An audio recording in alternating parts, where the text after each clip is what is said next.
Welcome my dear friends. हमने जो last lecture में प्रिंसिपल्स ऑफ मैनेजमेंट के हेनरी फ्योल के 14 प्रिंसिपल्स स्टार्ट किए थे, उसमें से हमने 7 प्रिंसिपल लास्ट लेक्चर में कवर किए। थोड़ा सा रिवाइज करके आपके सामने लिखा हुआ है डैड यू यूज। अब से डैड यू यूज क्या है? ये कोडवर्ड था, dad you use request. Dad, D से डिवीजन ऑफ वर्क, ए से authority and responsibility, again D से डिसिप्लिन, फिर आप देख सकते हो यू से यूनिटी ऑफ कमांड, यू से यूनिटी ऑफ डायरेक्शन, फिर एस से subordination of individual interest to general interest, और इससे इक्विटी, प्रिंसिपल ऑफ इक्विटी। तो ये हमारे 7 हुए थे, बाकी 7 हमने करने हैं। ठीक है, चलिए नंबर 8 रेम्यूनरेशन। मैं यहां पे क्यों खड़ा हूं, मैं इतना मेहनत क्यों कर रहा हूं? भाई भगवान ने एक चीज दिया, क्या? पेट, भूख, और भूख पूरी करने के लिए चाहिए फूड, और फूड खरीदने के लिए चाहिए पैसा। आज हमारे यहाँ एम्प्लॉयज काम करते हैं, यस और नो, तो उनको प्रॉपर रेम्यूनरेशन देना ही चाहिए, तभी वो आपको सर्विस प्रोवाइड करेंगे। What is remuneration? Remuneration is the price paid by the employer to the employee for obtaining services. उनकी सेवा का बेनिफिट लेने के लिए हम उनको जो मुआवजा देते हैं मेरे दोस्तों, उनको जो कीमत अदा करते हैं, उसको हम कहते हैं remuneration. Price paid for the services of the employees या सर्विसेज ऑफ द जो प्रोफेशनल्स हैं, उनकी सर्विस ले आप जो भी कीमत अदा करते हो, उसे हम कहते हैं रेम्यूनरेशन। सो रेम्यूनरेशन मैं ये नहीं बोलता हूं कि भाई पूरा प्रॉफिट उठा के दे दो। देखो, मैं ये जानता हूं कि भाई दोनों को, देने वाले और लेने वाले को, दोनों को परवड़ना चाहिए। आज मैं क्लास चला रहा हूं तो मैं जो पेमेंट दे रहा हूं तो मुझे भी परवड़ना चाहिए। अब एम्प्लॉय बोलेगा भाई मुझे इतना लाखों रुपया दे दो, तो मैं कहां से लाके दूंगा? भाई मुझे भी परवड़ना चाहिए, और मैंने ये बात भी ध्यान देनी चाहिए कि जो प्राइस मैं उसको पे कर रहा हूं उसके योग्य पात्रता के हिसाब से होनी चाहिए। जैसा काम वैसा दाम, हमेशा याद रखो। किसी को एकदम ज्यादा दे दो, काम कम कर रहा है ज्यादा पगार, मतलब नहीं। कोई ज्यादा काम कर रहा है कम पगार, मतलब नहीं। ऐसा नो, तो आप जो भी रेम्यूनरेशन देते हो वो प्रॉपर दीजिए। और रेम्यूनरेशन मतलब आर्थिक ही नहीं, उसको फाइनेंशियल और नॉन फाइनेंशियल बेनिफिट्स भी दो। फाइनेंशियल जहां पे पैसा, नॉन फाइनेंशियल जैसे आज रेलवे में जो लोग काम करते हैं, आप देखते हो उनको रेलवे कॉलोनी में घर मिलता है, मतलब अपने एम्प्लॉय को पैसे के अलावा और भी चीजें प्रदान करती है। फ्री उनको पासेस मिलते हैं गांव वगैरह घूमने जाने के लिए, उनके गवर्नमेंट के स्कूल है, रेलवे के स्कूल है, रेलवे का कॉलेज है, रेलवे का हॉस्पिटल है। तो ये नॉन फाइनेंशियल बेनिफिट्स भी हमारे एम्प्लॉय को देना चाहिए, ताकि वो हमेशा आपके साथ लॉयल रहे, वो कभी आपको छोड़ के नहीं जाएगा। तो रेम्यूनरेशन में हम देखते हैं, remuneration is the price paid for services received. If an organization want goods employ, अगर आपको अच्छे एम्प्लॉय चाहिए तो आपको उसका अच्छा रेम्यूनरेशन पॉलिसी होना चाहिए। इसे लोग बोलते हैं पैसा फेंको तमाशा देखो। अच्छा एम्प्लॉय चाहिए, अच्छा पैसा फेंको, आपको अच्छे एम्प्लॉय मिलेंगे। इसलिए इस पॉलिसी को ज्यादा ध्यान देना है। लेकिन याद रखें, एम्प्लॉयर और एम्प्लॉय का आपसी सहमति से तय करो, किसी का फायदा ना हो, किसी का नुकसान ना हो। और इतना ही नहीं, मैंने बताया it should include both financial and non financial incentive. इसमें क्या क्या होना चाहिए? फाइनेंशियल, आर्थिक फायदा भी, और नॉन फाइनेंशियल। अभी आपके सामने एक चित्र आएगा, आप देख सकते हो। ये नॉन फाइनेंशियल बेनिफिट्स है, हॉस्पिटल है, बस है, फिर आप देख सकते हो स्कूल है, घर है, या सामनो, ये सब सुविधा भी एम्प्लॉय को दोगे तो आपसे हमेशा लॉयल रहेगा। और आपका फाइनेंशियल तो आपको पता है, पैसा देना है। आप इस चित्र में देख सकते हो दोस्तों, एक लेडीज है, उसके हाथ में छोटा थैला और जेंट्स के हाथ में बड़ा था। ये नहीं करना है कि भाई पुरुष है तो ज्यादा पगार, महिला है तो कम पगार, नहीं, इक्वल।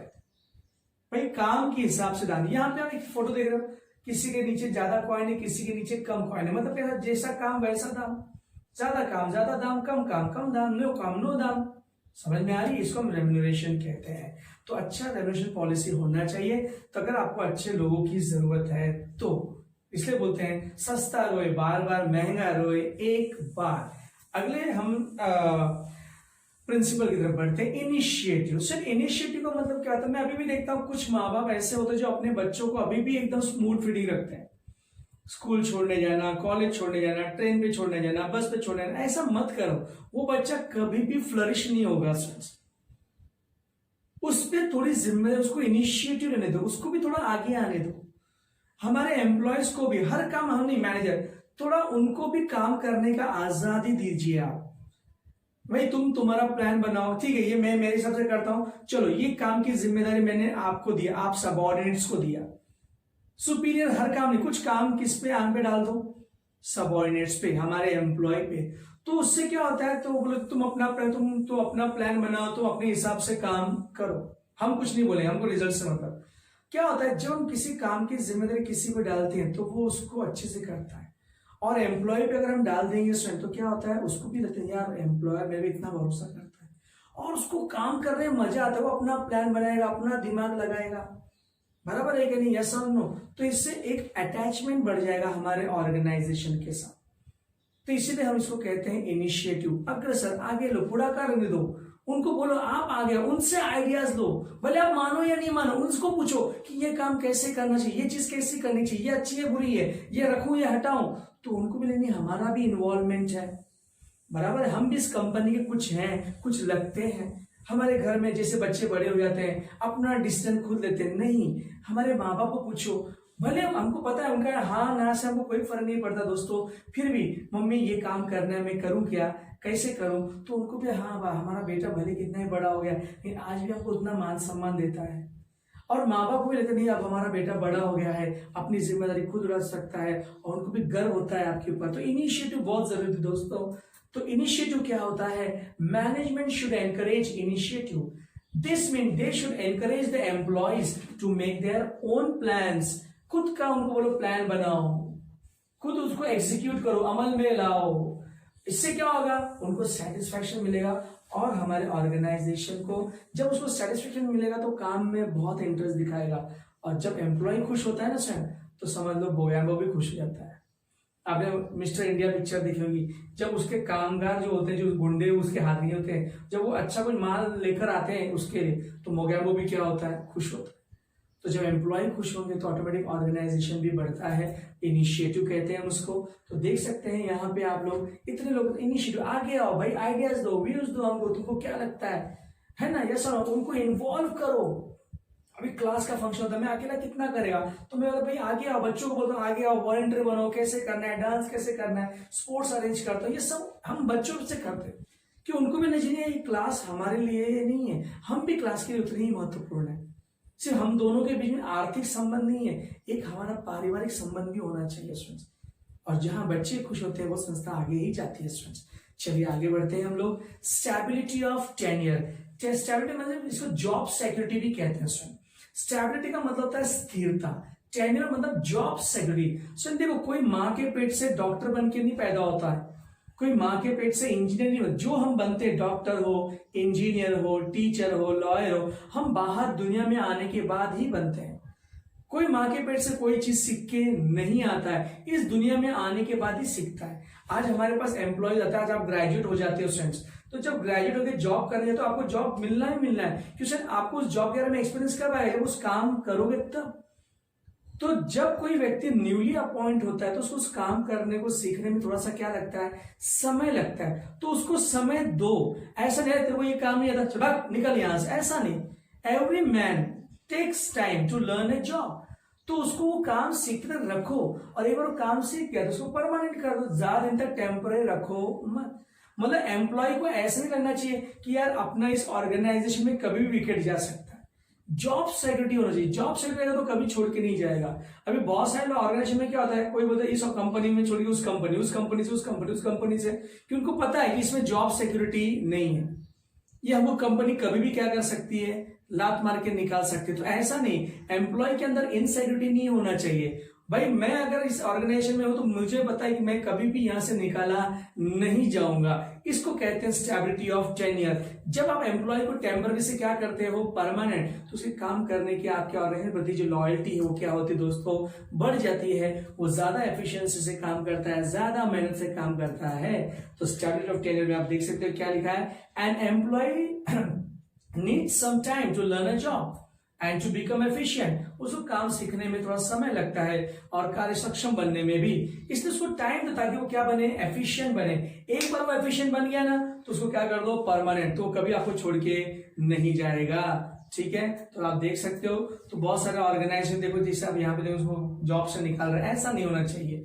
यहाँ पे आप देख सकते हो रेड में आप देख पुतला, मतलब उसको जॉब सिक्योरिटी, मतलब उसको डर है कि मेरे को कभी भी निकाला जा सकता है। ऐसा नहीं होना चाहिए। हर इंसान को सीखने का एक मौका मिलना चाहिए और सीखने के बाद जब वो एफिशिएंट हो जाए तो उसे परमानेंट करना चाहिए। इससे हमारे ऑर्गेनाइजेशन में उसकी लॉयल्टी और ईमानदारी बढ़ती है। चलिए आगे बढ़ते हैं। सेंट्रलाइजेशन। सेंट्रलाइजेशन मतलब केंद्रित, जैसे powers in the hands of few. कुछ लोगों के हाथ में क्या है, ज्यादा पावर, उसको हम सेंट्रलाइजेशन कहते हैं। और एक होता है डिसेंट्रलाइज, सबके पास पावर है, सब मालिक है। तो देखो कोई भी ऑर्गेनाइजेशन में ज्यादा सेंट्रलाइजेशन भी नहीं होना चाहिए और ज्यादा डिसेंट्रलाइजेशन भी नहीं, दोनों बराबरी पे जाना चाहिए। क्या होता है जब सेंट्रलाइज होता है, एक ही के हाथ में पावर है, बराबर है क्या, तो उधर वो क्या होता है, फिर वहां पे वो हुकुमशाह बन जाता है। बराबर नहीं, मैं बोलूंगा करना पड़ेगा, नहीं करना जाओ, चलो निकल जाओ, ऐसा नहीं। सेंट्रलाइजेशन भी होना चाहिए और डिसेंट्रलाइजेशन भी होना चाहिए। कहीं कहीं पे सेंट्रलाइज नहीं, जहां इंपॉर्टेंट काम है वहां पे नहीं, मैं ही रहूंगा, और जहां पे लिस्ट इंपॉर्टेंट है, हमको पता है ये सबॉर्डिनेट कर सकते हैं, तो वो काम हमने उनको दे देना चाहिए। तो हमारी संस्था में दोनों चीज होनी चाहिए, सेंट्रलाइजेशन एंड डिसेंट्रलाइजेशन। तो no organization can completely centralize and no organization completely decentralized. Understood मेरे दोस्तों। चलिए आगे बढ़ते हैं हम लोग। तो ये आप पढ़ सकते हो क्या लिखा हुआ है, आप बाद में नोट्स भी ले सकते हो, इसका स्क्रीनशॉट ले सकते हो आप लिख के। ठीक है, तो पढ़ दो, ठीक है, फास्ट में पढ़ दो, बच्चा सर समझ में नहीं आता, पढ़ के बताएंगे। In centralization the authority is concentrated in few hand, कुछ लोगों के हाथ में रहेगा। और डिसेंट्रलाइजेशन में क्या होता है, ऑलरेडी सबके हाथ में है, बराबर है क्या नहीं, यस और नो। तो no organization can be completely centralized and अगर पूरी सेंट्रलाइजेशन सबऑर्डिनेट काम नहीं कर पाएगा और डिसेंट्रलाइजेशन वो काम करेगा ही नहीं। देखो अगर एक ही के हाथ में पावर है, दूसरे के हाथ में अधिकार नहीं है, बराबर है क्या नहीं, तो काम ही नहीं करो, मेरे को क्या, मेरे को कुछ पावर ही नहीं है, बराबर है क्या नहीं। अगर हम सब पावर से दे दे, मेरे पास सब पावर, मैं क्यों करूं, तो दोनों भी चीज खतरनाक खेल है। ठीक है, तो आप यहाँ पे देख सकते हो डायग्राम में, तो एक में आप देख रहे हो कि सबकी पावर्स एक ही के हाथ में है, बराबर है कि नहीं। और अब यहाँ जो डायग्राम आपके सामने, तो यहाँ पे जो आप रेड पर्सन ने क्या किया, तीन लोगों को अपनी पावर दी, तीन लोगों ने उन तीन को दिया, तो इसको कहते हैं डिसेंट्रलाइजेशन, इसको कहते हैं सेंट्रलाइजेशन, इसको कहते हैं डिसेंट्रलाइजेशन।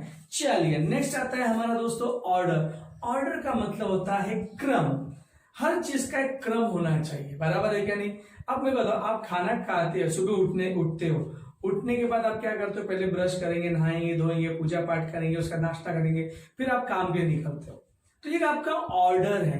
तो ऐसे ऑर्डर का मतलब क्या होता है, place for everything and everything in its place, इसको हम कहते हैं मटेरियल ऑर्डर। कौन सा ऑर्डर कहते हैं दोस्तों, मटेरियल। हर चीजों के लिए जगह होनी चाहिए और हर चीज जगह पे ही होनी चाहिए, बराबर है कि नहीं, यस और नो। हर वस्तु के लिए जगह होनी चाहिए और हर वस्तु जगह पे ही मिलनी चाहिए, बराबर है ना। अभी नहाने का सामान हमको कहाँ मिलना चाहिए, बाथरूम में मिलना चाहिए, ना कि आपको कहाँ मिलना चाहिए, हॉल में, बराबर है कि नहीं, यस और नो।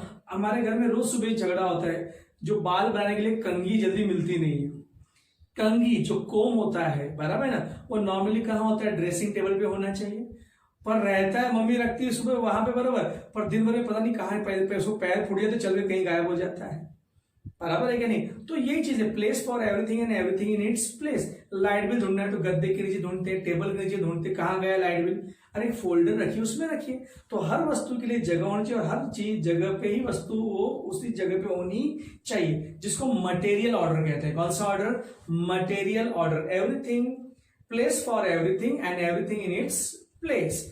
दूसरा होता है सोशल ऑर्डर। सोशल ऑर्डर जो होता है ये लोगों के लिए होता है, मटेरियल ऑर्डर वस्तु के लिए होता है, और सोशल ऑर्डर किसके लिए होता है दोस्तों, लोगों के लिए, right man on the right place, सही व्यक्ति सही जगह होना चाहिए। अगर आप बिल्ली को रखवाली करने के लिए बिठा दोगे दूध की, तो क्या उम्मीद रख सकते हो मेरे भाई?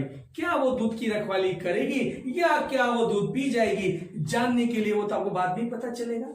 अगर दूध खत्म हो गया तो समझ जाओ पी के चली गई होगी वो।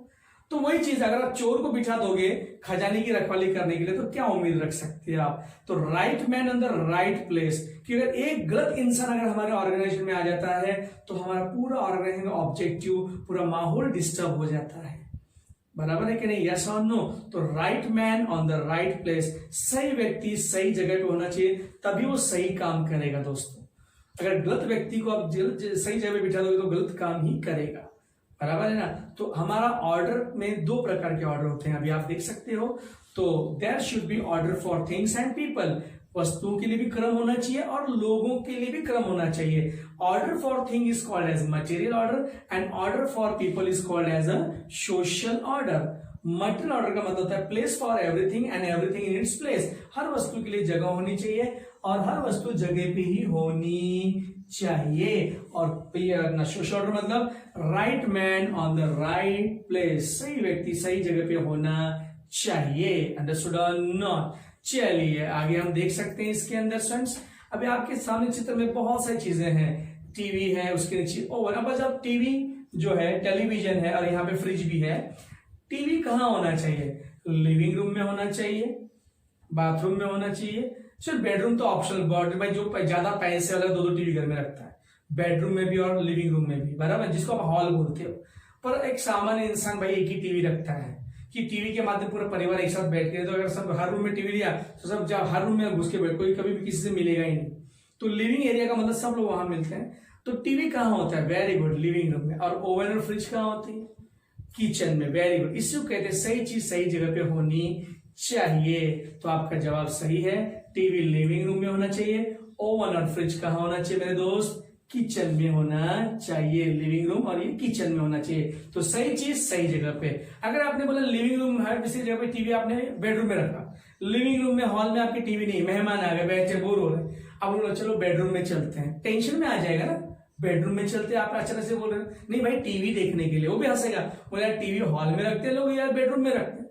तो सही चीज सही जगह पे होना चाहिए, इसको मटेरियल ऑर्डर कहते हैं। अब और एक आप चित्र देख सकते हो, यहाँ पे चार लोग खड़े हैं, एक पजल लेके। आप देखो ये जब चार लोग मिल जाएंगे तो आपका पजल क्या हो जाएगा? सॉल्व हो जाएगा। पर अगर इसमें से किसी एक की जगह मैं बदल दूं सर, किसी को यहां से वहां कर दूं, तो ये पजल सॉल्व हो पाएगा क्या? नहीं हो पाएगा। इसलिए बोलते सही, right man on the right place, इसे सही व्यक्ति सही जगह पे खड़ा होना चाहिए, तो ये प्रॉब्लम, तो ये पजल क्या होगा? सॉल्व। ठीक उसी तरीके से हम देख सकते हैं यहाँ पे इतने सारे लोग हमारे पास काम के लिए खड़े हैं लाइन से, पर हमको सही व्यक्ति को चुनना है, right man on the right place. तो इसको हम कहते हैं मेरे दोस्तों ऑर्डर। तो ऑर्डर वस्तुओं के लिए भी होता है, लोगों के लिए भी होता है। वस्तुओं के लिए होता है वो होता है आपका कौन सा ऑर्डर? Material order. और लोगों के लिए जो ऑर्डर होता है मेरे दोस्तों, उसको हम कहते हैं सोशल ऑर्डर। ठीक है? तो हर चीज के लिए, हर वस्तु के लिए जगह, और हर वस्तु जगह पे ही मिलनी चाहिए। यस और नो? यहां वहां नहीं होनी चाहिए। और सही व्यक्ति का चुनाव कीजिए, सही व्यक्ति सही जगह पे होना चाहिए। कोई डाउट नहीं है, आगे बढ़ते हैं हम लोग। Scalar chain. Sir scalar chain word, scalar chain है, चेन का मतलब होता है ब्रिज। क्या होता है? हमारे ऑर्गेनाइजेशन में लेवल ऑफ ऑथोरिटी होता है, top, middle and lower. Top level पे हमारे chief executive officer, managing director, board of directors आते हैं।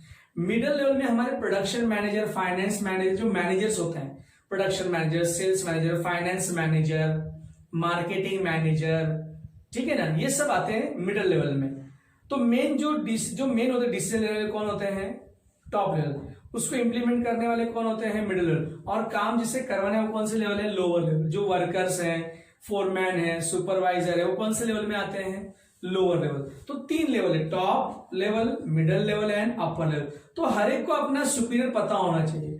मुझे पता है कि मुझे किसे जवाब देना है, उसे पता है कि उससे किसको जवाब देना है, ऊपर वाले को पता है कि उसने किसको आदेश देना है, नीचे वाले को उसने किसको आदेश देना है, मतलब हर एक को अपना सुपीरियर को अपना सबऑर्डिनेट और सबऑर्डिनेट को अपना सुपीरियर पता होना चाहिए। मेरा कौन मालिक है और मैं किसका मालिक हूं, मैं किसका नौकर हूं, मेरा नौकर कौन है, ये हमको पता होना चाहिए और इसी लाइन में काम करना चाहिए स्टूडेंट्स।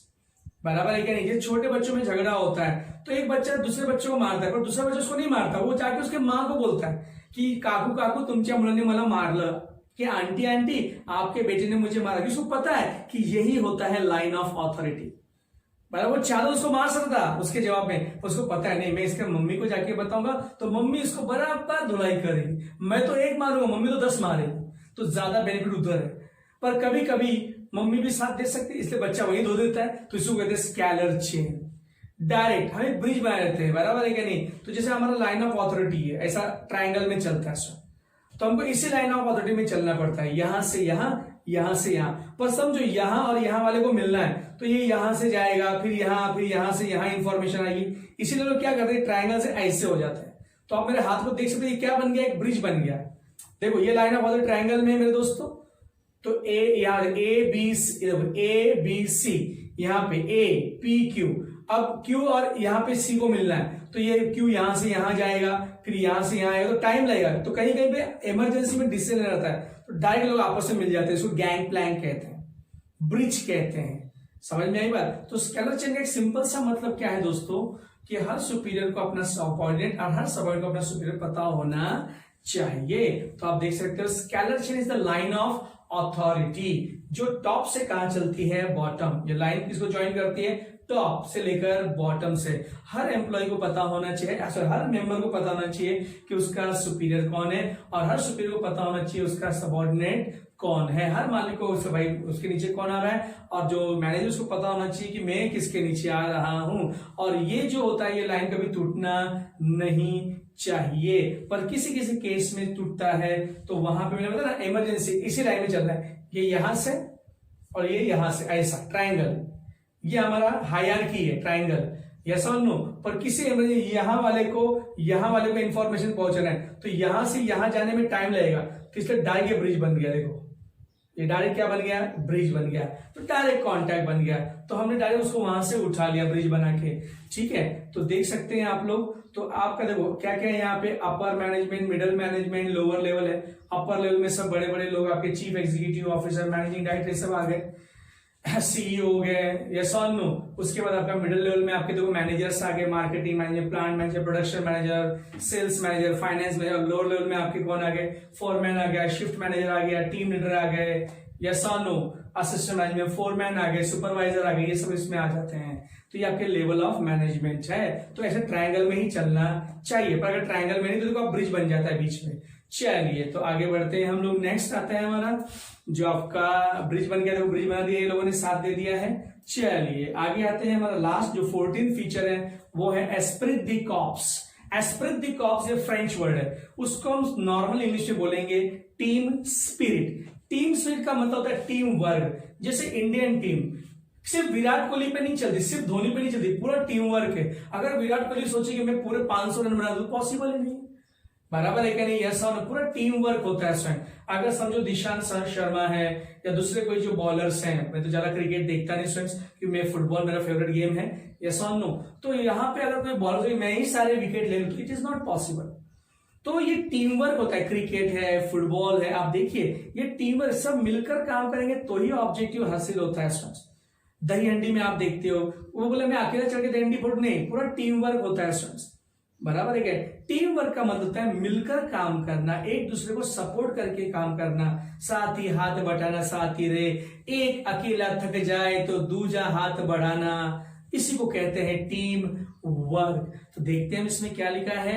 एस्प्रिट द कॉर्प्स का मतलब होता है टीम स्पिरिट, एक टीम का जोश होना चाहिए, ग्रुप का जोश होना चाहिए, और ये तभी आता है जब यूनिटी हो, कोऑपरेशन है, बराबर, दोनों एकता होनी चाहिए स्टूडेंट, बराबर है क्या नहीं। हमारा भारत देश सबसे अच्छा उदाहरण है। हमारे भारत अनेकता में क्या है दोस्तों, एकता है, कोऑपरेशन है, टीम स्पिरिट होना चाहिए। डिवाइड एंड रूल नहीं, अंग्रेज लोग देखो क्या डिवाइड एंड रूल, इनको क्या करो, जाति पे, रंग पे बांट दो, तो आप उस पर क्या करो, राज करो। अंग्रेजों ने भारत पर इतने साल राज क्यों किया, 200 से ज्यादा साल, क्यों इन्हें एक ही पॉलिसी फॉलो करी, डिवाइड एंड रूल। इनको धर्म के नाम पर बांटो, इनके जाति के नाम पर बांटो, इनको रंग के आधार पर बांटो, इनको भाषा के आधार पर बांटो, इनको पैसे के आधार पर बांटो, इनके पहनावे के आधार पर बांटो, इनके खाने के आधार पर बांटो, और फिर इन पर क्या करो, राज। उनको पता था अगर ये एक हो जाएंगे तो हमारा जीना मुश्किल। और यही हुआ, आजादी क्यों मिली हमारे देश को, कि हम सारे क्या हुए, एक। बराबर है क्या नहीं, यस और नो। आज हमारे सामने इतनी बड़ी महामारी कोरोना, लेकिन हम इसको लड़के भगा सकते हैं, क्यों कि आज इस महामारी का सामना करने के लिए हम सब क्या हुए फ्रेंड्स, यूनाइटेड हुए हैं, यस और नो। और हम हमारी सरकार को कोऑपरेशन भी दे रहे हैं, सहकार दे रहे हैं, और देखना कुछ ही समय बीमारी 1 2 3 हो जाएगी यहां से। तो आप देख सकते हो, अगला चित्र आपके सामने है। तो ये है हमारा दैट इज टीम वर्क, जो आप देख सकते हो। बहुत सारे यहाँ पे मैंने चार्ट्स में अपना डायग्राम्स डाले हुए हैं यहाँ पे। तो ये था हमारा लास्ट फीचर आपका टीम स्पिरिट या स्पिरिट दे कॉप्स। अब हम रिवाइज करेंगे तो डैड यूज हो गया था, अब रिस्को एसटी, RIS रिस्को, ST, R से रेमुनरेशन था, I से इनिशिएटिव था, S से था हमारा स्केलर चेन था, सेंट्रलाइजेशन था, ऑर्डर था, टीम वर्क था, यस और नो, अरे हाँ या ना, स्टेबिलिटी का टेनियर था। तो ये हमारा डैड यू यूज रिस्को ST हो गया। तो आपके सामने एक बार देख सकते हैं। तो आप देख सकते हो division of work, authority, discipline, unity of command, unity of direction, subordination of individual interest to general interest, centralization, scalar chain, order, equity, stability of tenure, initiative and spirit de corps। तो यहाँ पे हमारे 14 principles क्या होते हैं, खत्म होते हैं।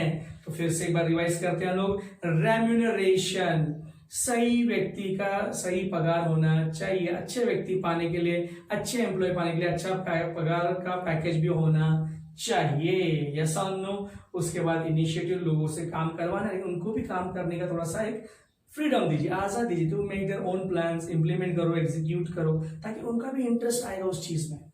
बराबर है क्या नहीं, यस और नो, अरे हाँ या ना। फिर उसके बाद आता है हमारा सबऑर्डिनेट, स्टेबिलिटी ऑफ टेन्योर, किसी को भी निकालो मत काम पे से। बराबर, अभी लॉकडाउन हुआ है तो सब बोल भाई काम पे पगार उनको दे, चालू रखो, उनको निकालो मत, स्टेबिलिटी, इससे लॉयल्टी पैदा होती है, यस और नो। ऑर्डर, हर चीज के लिए जगह होनी चाहिए, हर चीज जगह पे होनी चाहिए, सही व्यक्ति का चुनाव होना चाहिए, सही राइट पर्सन राइट प्लेस को हम ऑर्डर कहते हैं, इक्विटी होना चाहिए, काइंडनेस एंड जस्टिस, उदारता होना चाहिए, न्याय करते आना चाहिए स्वयं, यस और नो। इनिशिएटिव होता है, यस और नो। उसके बाद स्पिरिट ऑफ टीम वर्क होता है, मिलकर काम करो, कोऑपरेशन के साथ, इक्विटी के साथ काम कीजिए। स्केलर चेन, मेरा बॉस कौन, मैं किसका बॉस, मैं किसके नीचे काम कर रहा हूं, मेरे नीचे कौन काम कर रहा है, मेरे ऊपर कौन है, मेरे नीचे कौन है, ये सब हमको पता होना चाहिए, यस और नो। सेंट्रलाइजेशन एंड डिसेंट्रलाइजेशन, बराबर है क्या नहीं, कोई भी संगठन सेंट्रलाइज भी नहीं हो सकता, डिसेंट्रलाइज भी नहीं हो सकता। हम पूरी पावर उठाए किसी एक को भी दे सकते हैं और सारी पावर सब में बांट भी नहीं सकते,